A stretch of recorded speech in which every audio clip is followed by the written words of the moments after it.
With Catherine beside him, our new Prince and Princess of Wales will, I know. And I think, again, staying connected, staying positive and being able to talk to friends and family is so crucial. A wave of alarm swept through royal circles today after King Charles and Prince William issued a sudden and deeply unsettling update on Princess Catherine's recovery.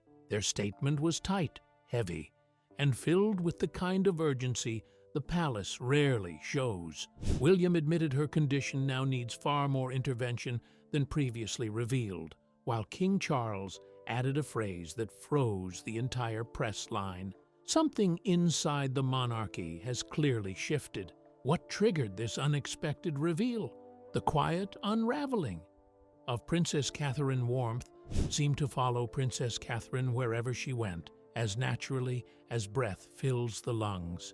People often said her presence lifted the dullness from any space, turning even the grayest morning inside Kensington Palace into something soft and bright. It was this quiet grace, steady, reassuring, and so deeply human, that made those closest to her believe she was unshakable. But long before anyone realized something was wrong, cracks had already begun forming where no one could see. It didn't happen all at once. Weeks before Christmas of 2023, the small whispers of change appeared in the most ordinary moments. A faint tremor when she reached for her tea, a long pause when choosing a pair of shoes, a strange stillness behind her smile, as though she needed a second longer than usual to remember how to perform the role she had mastered so effortlessly for years. Anyone watching her from a distance would have thought she was simply tired, but Catherine knew better. Her energy was slipping away from her piece by piece, like sand falling silently through the cracks of an hourglass. There were days when pulling herself from bed felt like lifting stone. Her legs resisted every command. Her hands shook as though they belonged to someone decades older, and her thoughts dragged slowly through her mind like heavy fog at dawn. She hid these things the way she hid every private fear behind polite smiles, practiced posture, and a soft voice that reassured everyone except herself. The palace staff sensed something changing before her family did. A footman noticed her breakfast tray returned untouched 3 mornings in a row. Her dresser observed that she wore long sleeves, even during unseasonably warm days at Windsor. Her lady-in-waiting saw the makeup getting thicker under her eyes, trying to disguise the sleepless nights that attacked her with pounding headaches and moments of disorienting blankness. Nobody dared to mention these observations aloud. Catherine was protective of her privacy, and any attempt to ask how she felt was met with an easy, gentle deflection. Just a cold, she'd say, just a restless night. But the truth was far heavier. While sitting with her children, she sometimes drifted so far inside her own mind that their laughter sounded distant, like echoes from another room. Occasionally, she realized she had missed entire conversations. Her youngest would tug her sleeve, repeating, "Mummy?" until she blinked herself back into the moment, heart pounding in quiet panic. Those lapses frightened her more than the shaking hands or the losing appetite. They made her wonder if she was slowly becoming a stranger to herself. Evenings became the hardest. After dinners with Prince William and the children, moments she forced herself through, with every ounce of remaining strength, she would retreat to her private room and collapse the moment the door closed behind her. The silence felt heavier than any crown, pressing against her ribs until breathing became an effort. Some nights she cried without making a sound, terrified someone would hear and ask the question she wasn't ready to answer. Then came the night that shifted the entire atmosphere of the palace. It was late, sometime past 10 p.m. Catherine had just kissed the children goodnight, lingering long enough to memorize the warmth of their small hands in hers. When she reached her sitting room, a wave of dizziness hit her so sharply she had to grip the edge of the table to stay upright. Her vision split into two, then blurred into a spinning haze. She tried to take a step toward the bell to call for help, but her legs buckled beneath her. She collapsed onto the carpet, the shock of the impact shooting through her spine. The minutes stretched painfully. She tried to speak, to call out, but her lips barely parted. Her heart thrashed wildly, speeding and slowing in terrifying patterns. Coldness crept into her arms, then her hands. Whether the room was freezing or her body was surrendering, she could not tell.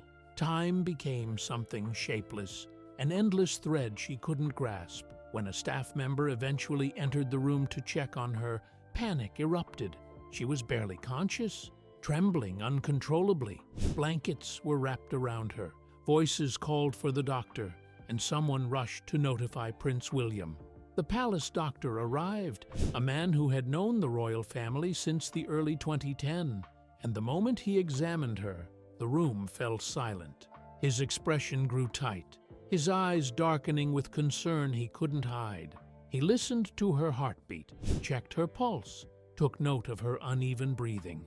The worry in his movements spread through the room like frost. By the time he removed his stethoscope, everyone understood the truth before he spoke. Whatever was happening to Princess Catherine was not exhaustion, not stress, not something that rest could mend.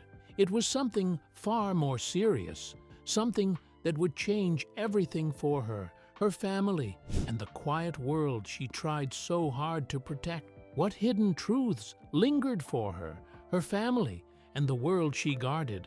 Could William's quiet gift reveal more than anyone expected?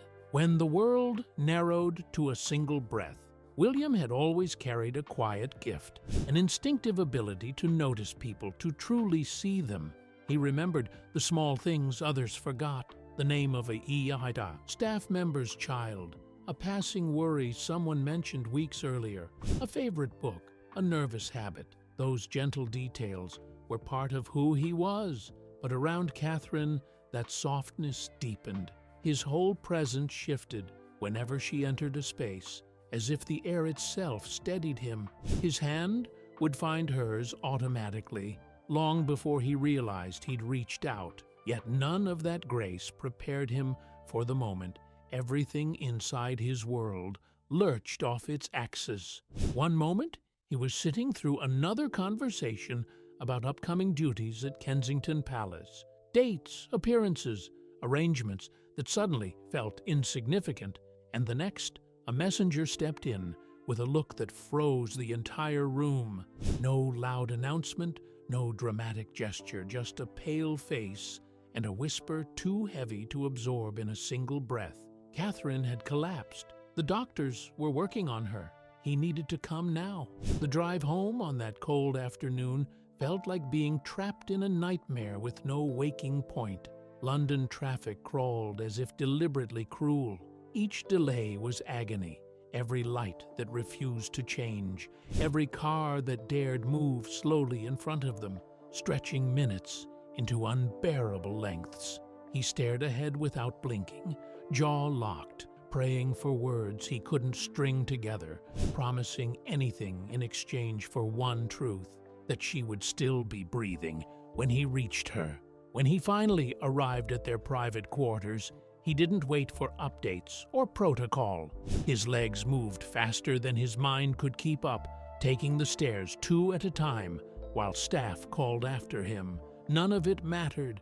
He pushed through the bedroom door and nearly stopped breathing himself. Catherine lay almost motionless against the crisp white sheets, surrounded by wires, monitors, soft beeping, an entire world of medical urgency that separated her from him. Her face was drained of color, her eyelashes casting long shadows over cheeks that looked far too fragile. The stillness of her hand resting against the blanket felt wrong, unbearably wrong. He reached for her immediately, sinking into the chair beside her bed, as though gravity itself had shifted. Her fingers, cool and limp, made something in his chest twist painfully. He pressed her hand against his cheek, closing his eyes as the burn behind them grew harder to contain. He whispered to her, not knowing whether she heard or even could, but needing her to feel him near. The doctor's voice drifted through the haze, words like critical, system strain, monitoring, uncertain hours ahead, the type of language that reduced the world to fear. William nodded at intervals, pretending to follow, but inside everything was breaking at once. Time stopped behaving normally after that. It stretched, tangled, folded in on itself. He refused to leave her side, ignoring the advisors who tried to remind him of responsibilities beyond that room. Even when word came that the palace needed guidance on what to tell the public, he dismissed it. Nothing outside that room felt real. Even his father's calls waiting for a response couldn't pull him away, but duty eventually cornered him. Just for a moment, he stepped into the adjoining room where advisors, documents, and grim faces waited. They spoke of statements, rumors already circulating, the expectation of clarity. He barely heard any of it. His mind was still in the room behind him. Then a sound cut through everything. The sharp rise of a monitor, hurried footsteps, the doctor calling out instructions. William moved before thought could form. He pushed open the bedroom door, bracing himself for the worst. But the doctor lifted his head and gave a small, steady nod. Catherine's vitals had leveled. The danger had not passed, but the immediate storm had eased. Relief struck him so strongly he nearly lost his balance. He returned to her side, taking her hand once more. For a brief moment, her fingers curled weakly around his. Her lashes fluttered, and her lips parted, barely forming his name. Will. It was faint, almost a breath rather than a word, but it was enough to anchor him, enough to keep him standing in a world that had threatened to collapse entirely. The night ahead was long, uncertain, and heavy with fear, but he stayed exactly where he needed to be, holding her hand as if it were the only way to hold the world together. But could holding her hand really steady a world weighed down by shadows, or was even King Charles powerless against what loomed ahead? When the walls of power could no longer protect them, shadows stretched across the quiet rooms of Clarence House, carrying with them a heaviness that no royal schedule could soften. Earlier that week, King Charles had felt the familiar throb in his chest as his physician urged him again to slow down, to take his own frailty seriously. But how could he?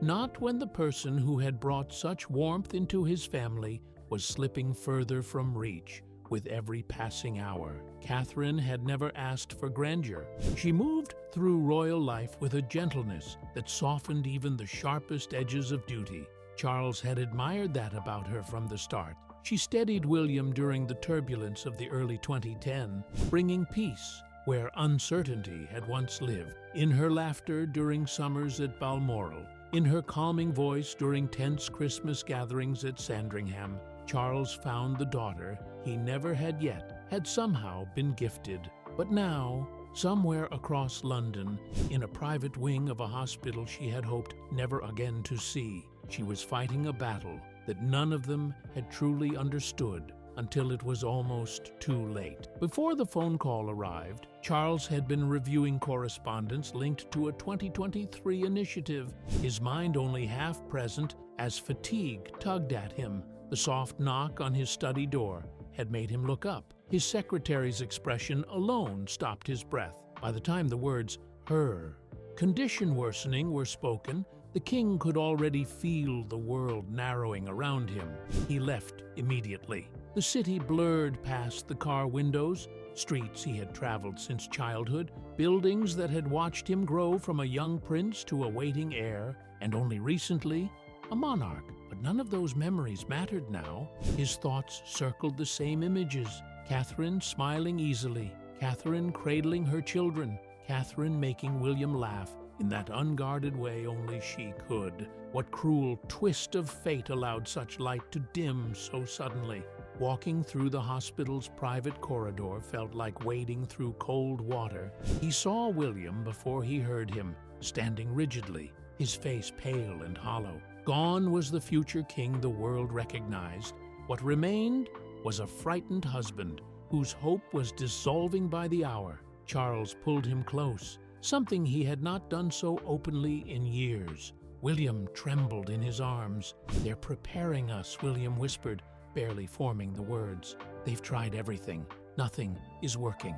A physician soon guided them into a small room that smelled faintly of disinfectant and sorrow. Specialists from multiple departments, some of whom had been brought in days earlier, sat with folded hands and exhausted eyes. The facts were merciless. The infection Catherine had been battling since late autumn had spread beyond control. Her organs were shutting down. Treatments that should have helped were now only delaying the inevitable. Without a miracle, the next 48 hours would decide everything. William stood abruptly, the scrape of his chair slicing through the silence. His grief filled the room in a way that made even the seasoned doctors look away. Charles felt his own strength slipping. For all the power of the crown, he could not command life to stay. He thought of the family photographs inside the palace, images from 2022, 2019, countless Christmas cards, each one capturing Catherine in the fullness of her life. How had none of them noticed the subtle signs? The quiet fatigue, the withdrawal from certain engagements? Guilt coiled around his heart. The lead physician continued gently, speaking about life support, final wishes, and preparing the public for news they were never meant to hear. Every word felt like lead in the space between father and son. Charles closed his eyes briefly. When he opened them, he spoke not as a king, but as a man standing at the edge of an unbearable truth. "We tell the truth," he murmured. "We prepare the nation, and we stay with her for as long as she remains with us." William turned toward him, tears streaking down his face. "How do we tell them," he asked, voice breaking, "that we are losing her? How do we explain a world without her in it?" There was no answer, not in royal protocol, not in the centuries of history that surrounded them, not even in the strength they had both been trained to show. Only the quiet understanding that love, even wrapped in crowns and titles, was powerless against fate. And somewhere in the hospital room down the hall, the woman who had held their fractured family together for so long lay fighting a battle she could no longer win. Her light flickering as those who loved her most braced themselves for the darkness threatening to follow. What if those who feared the coming darkness underestimated the quiet ways William's devotion might shield Catherine from the shadows ahead?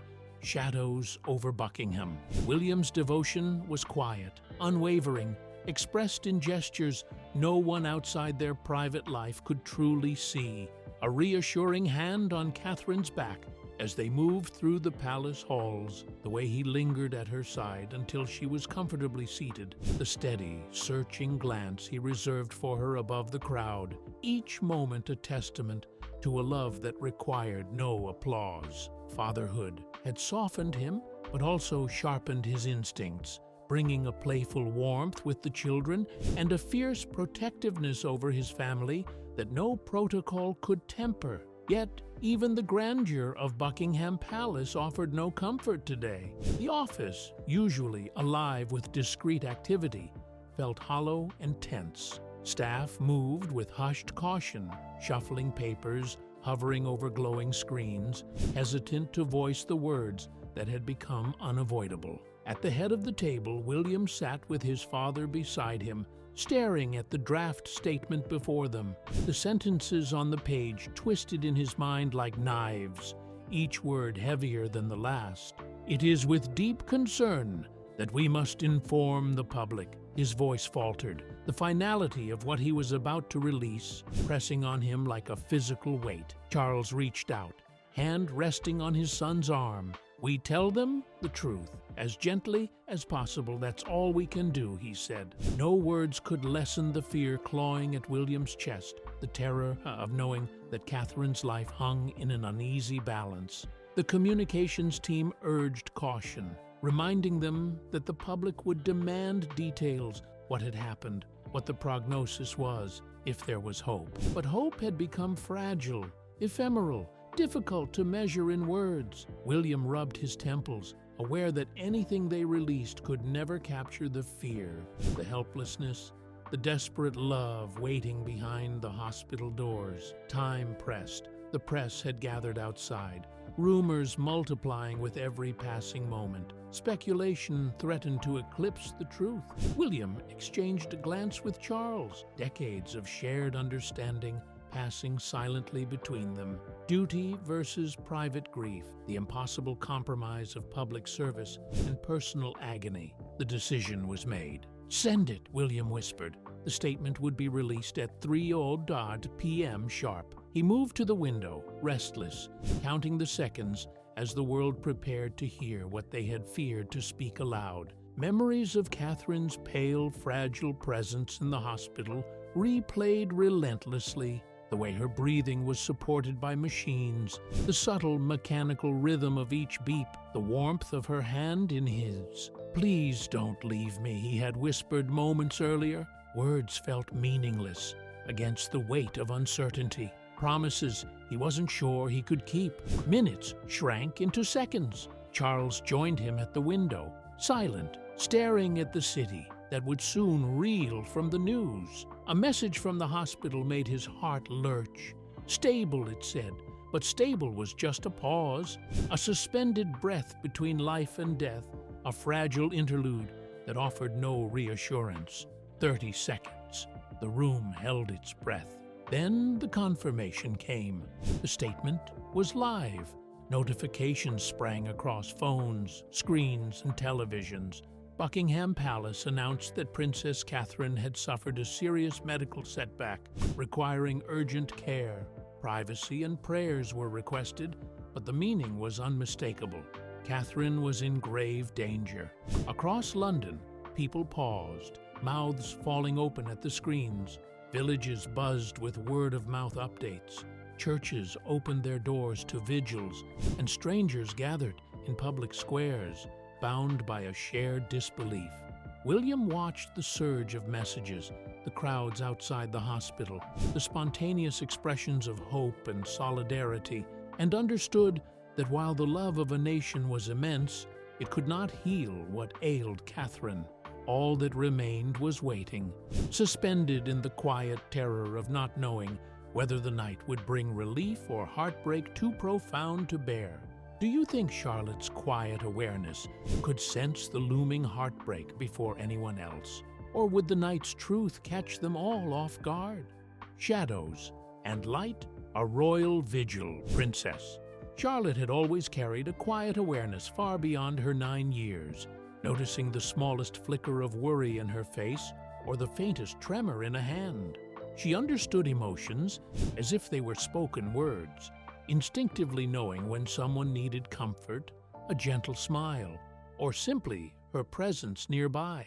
Her energy radiated a warmth inherited from her mother, a light that drew people close, offering reassurance in ways adults often forgot to notice. On most days, her world was filled with ballet lessons, playful scuffles with her baby brother, and the endless wonder of fairy tales where everything found its happy ending. Yet, on this evening in early December, those stories felt impossibly distant. Shadows stretched across the nursery carpet as Charlotte sat between her brothers, listening to whispers and footsteps beyond the closed door. She could sense the fear that adults tried to hide, the hush that made the air almost unbearable. "Why can't we visit her?" she asked softly when her father, his face drained and lined with fatigue, finally joined them. William knelt beside her, trembling just enough for her to feel it. "The doctors need Mommy to rest," he said, voice tight. "She's fighting very hard, and we have to let her focus all her energy on getting stronger." George remained rigid, jaw clenched in a way that aged him beyond his years. Louis, reverting to the comfort of a thumb in his mouth, pressed close to William, a quiet anchor in the storm. Charlotte wanted to soothe, to do what she always did, but she realized the battle sometimes had no happy ending, at least not the ones she imagined. Down the hall, Charles and Camilla exchanged hushed words, their shared anxiety heavy in the air. Camilla's composure faltered for the first time and whispered, "How much longer can this go on?" passing between them unanswered. Night fell like a thick curtain. At the hospital, William kept his vigil, pacing the corridor with the same restless steps that had marked countless anxious nights. The hospital hummed with quiet urgency, nurses moving with precision, doctors whispering in low tones, machines beeping a fragile rhythm. At 3 a.m., chaos erupted as a nurse burst through the doors, calling for reinforcements. Time slowed as William watched the controlled frenzy, each second stretching with unrelenting terror. He pressed against the wall, willing himself to breathe, to remain upright, to endure the invisible weight crushing his chest. Hours passed in cycles of alarms and murmured consultations. The family's hope flickered with each movement, each measured response of the medical team. When the pale light of dawn seeped through the windows, the lead physician emerged, his face worn beyond recognition from the night's ordeal. "Your Royal Highness," he said quietly. William braced himself, each word a potential fracture in his world. "There's been an unexpected development, something we didn't anticipate." In that instant, everything shifted. The fragile balance between fear and hope, despair and relief, leaving the family suspended between the shadows of the night and the first fragile light of a new day. Could Catherine's unyielding love survive the fragile dawn, or would the night's shadows claim her first? A light beyond the darkness. Catherine's love for her family ran deeper than anyone could see, a quiet force that had guided her through countless storms and celebrations alike. Even now, weak and tethered to machines, she clung to life with a stubborn grace that refused to let go of those she loved most. Days of darkness had passed, yet when her eyes finally fluttered open, the first sight was William, slumped in the chair beside her bed, his hand locked in hers, his face pressed against their intertwined fingers. Exhaustion and fear etched into every line. The world around them seemed to hold its breath. "Will," she whispered, her voice rough, barely audible after the breathing tube had been removed. His eyes shot up, wide with disbelief and a hope that had been bottled for far too long. For a heartbeat, he simply stared, as if afraid she might vanish if he dared to blink. Then the dam broke. He wept openly, his whole body trembling with the release of tension and dread. "You're awake," he murmured between sobs, clutching her hand, as if letting go might shatter everything. Catherine managed the faintest of smiles, every ounce of strength draining as she whispered reassurance. "The children, they're safe, they're waiting." Within hours, the room filled with the family whose hearts had been tethered to hers. Charles entered, tears streaming freely, taking her hand and holding it as though it were the most precious treasure. Camilla, her usual calm, vanished, whispered words of relief, her voice trembling with emotion. One by one, others drifted in, bringing an energy of hope and light that seemed to push back the darkness. The children arrived last. Nurses had warned them to keep the visit brief, but George, Charlotte, and Louis couldn't contain themselves. They gathered around her bed, careful of the tubes and wires, yet desperate to feel her presence. "I love you," Catherine said to each, her voice gaining strength from their closeness. "So very much." Later, the doctors spoke of recovery, a word that had once seemed impossible. Her vital signs stabilized, the infection receding, organs responding. The journey ahead would demand patience, rehabilitation, and care. But for the first time in what felt like an eternity, the family could speak of the future with hope rather than fear. That night, William gazed out over the city lights, feeling the weight of the past week begin to lift. Catherine was alive. She would heal. Together they would reclaim their life, one fragile but unwavering heartbeat at a time. So, What do you think King Charles and William really meant with their shocking update on Princess Catherine's recovery? We'd like to hear your thoughts. Don't forget to like and subscribe.